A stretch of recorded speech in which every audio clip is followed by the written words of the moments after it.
ሰላም ቤተሰቦቼ እንዴት ናችሁ? ዛሬ ምንም ቃል ሳንናገር የሰዎችን ስሜት እንዴት እንደምንገዛ ነው የምንነጋገርበት። ምክንያቱም ይሄ አስፈላጊ ነው። ስንኖር ከሰው ጋር ነውና ብዙ ጊዜ መጠንቀቅ መቻል ያለብን ብዙ ነገሮች አሉ ማለት ነው። በሰው ፊት ከመመለሳችን በፊት መረጋጋት መቻል አለብን። መልሳችን ፖዚቲቭሊም ኔጌቲቭሊም ሊሆን ይችላል ማለት ነው። ስለዚህ ከመልሳችን በፊት ለምሳሌ አንዳንዴ ሰዎች መፍራታቸውን በግልጽ እናያለን፣ ቫይብሬት ድምጻቸው ሲያደርግ ማለት ነው። ስለዚህ ቫይብሬት እንዳያደርግ ድምጻችን ከመመለሳችን በፊት ስለምንመልሰው ነገር ሰዎች ደግሞ ከዛ ተነስተው በጣም ተንኮለኛ የሆኑ ሰዎች እኛ ከመለስነው መልስ ደግሞ ተነስተው መልሰው እኛ ላይ ነገር ሲጠመጥሙ እናያለን ማለት ነው። ስለዚህ ጥንቃቄ ማድረግ መቻል አለብን። ከመመለሳችን በፊት መረጋጋት ያስፈልጋል ማለት ነው። በጣም በቃ ያስፈልጋል። የሆነ ነገር ወዲያው መጥቶ በተለይ አንድ ጊዜ ምን ገጠመኝ መሰላችሁ? የነጋዴዎችን ነገር ማለት ነው። እቃ ልገዛ ሄድኩ። ከዚህ በፊት ነግሬያችሁ ከሆነ አላውቅም። እቃ ልገዛ ሄድኩ ማለት ነው። እቃ ልገዛ ሄድኩና ሁለት ልጆች እዛ ሾፕ ውስጥ አሉ እና እየተነጋገሩ ነበር እኔ ስገባ ማለት ነው። ከዛ እነሱን እሺ ስንት ምናምን እያለ ወደ እኔ መጣ። ከዛ በኋላ ከኔ ጋር እያወራ እሺ ስንት ሲላቸው 800 አሉት ማለት ነው። 800 ትያለሽ 8 ብር አይሻልሽም ምናምን አላትና አንተ እንደዚህ እኮ አይባልም ለምንድን ነው ስል እኔ ካንቺ ጋር ሳወራ ጊዜ ስለሰጠኋት ነው እንጂ ማሰቢያ ጊዜ ባሳጣት ኖሮ የተባለውን ዋጋ ከፍላ ነበር የምትሄደው።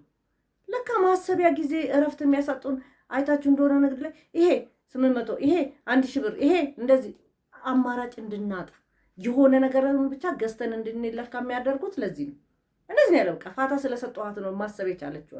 ፋታ ባልሰጣት ኖሮ ማሰብ አትችልም ነበር። ስለዚህ እኔ ነገር ገዝታ ወይም ያልኳትን ከፍላ ትሄድ ነበር ማለት ነው። እውነትም ደግሞ በተግባር አይቼዋለሁ። ወደኋላ መለስ ብዬ አንዳንድ ዕቃ ገዝታችሁ መታችሁ የማትፈልጉትን ዕቃ ገጥማችሁ አያውቅም ማለት ምን ሆኜ ነው የገዛው ስል ለካ የእሱ ተጽዕኖ ነው እንደዚህ የሚያደርግ። ይህንን እንደ ታክቲክ ይጠቀሙበታል ማለት ነው። ሌላው የማይለምን አይን ግንኙነት ያስፈልጋል። ይሄ ማለት ምን ማለት ነው? እንዳልኳችሁ ነው። ከዛኛው ወገን የመጣ ጥሩም መጥፎም ሊሆን ይችላል ይዞልብን የመጣ መጥፎም ከሆነ በኮንፊደንስ እንደምናልፈው ውስጣችን ኢቭን ፍርሃት ቢኖር እንኳን አይኖቻችን የሚለምን ወይም የሚያሳዝን መሆን መቻል የለበትም። ፊት ለፊት ወይም ደግሞ አንገታችንን መድፋት መቻል የለብንም ማለት ነው። ብናቀውም ባናቀው የፍርሃት ስሜት ማሳየት መቻል የለብንም ማለት ነው።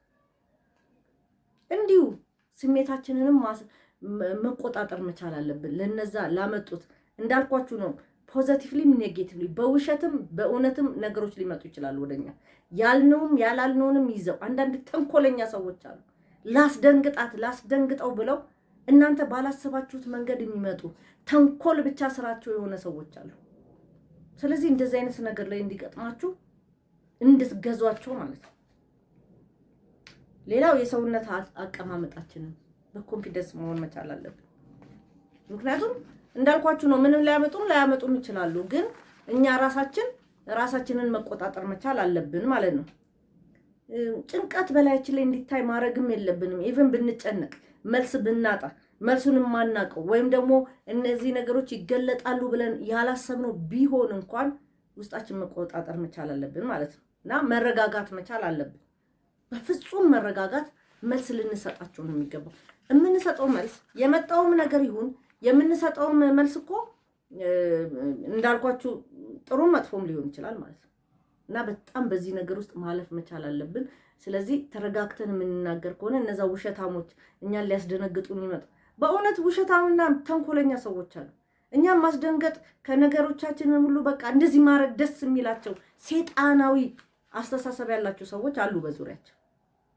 ስለዚህ ከነዚህ መጠንቀቅ መቻል አለብን። እንደነዚህ አለዛ መጫወቻ ነው የሚያደርጉ። ቤተሰቦች ያመሰግናለሁ።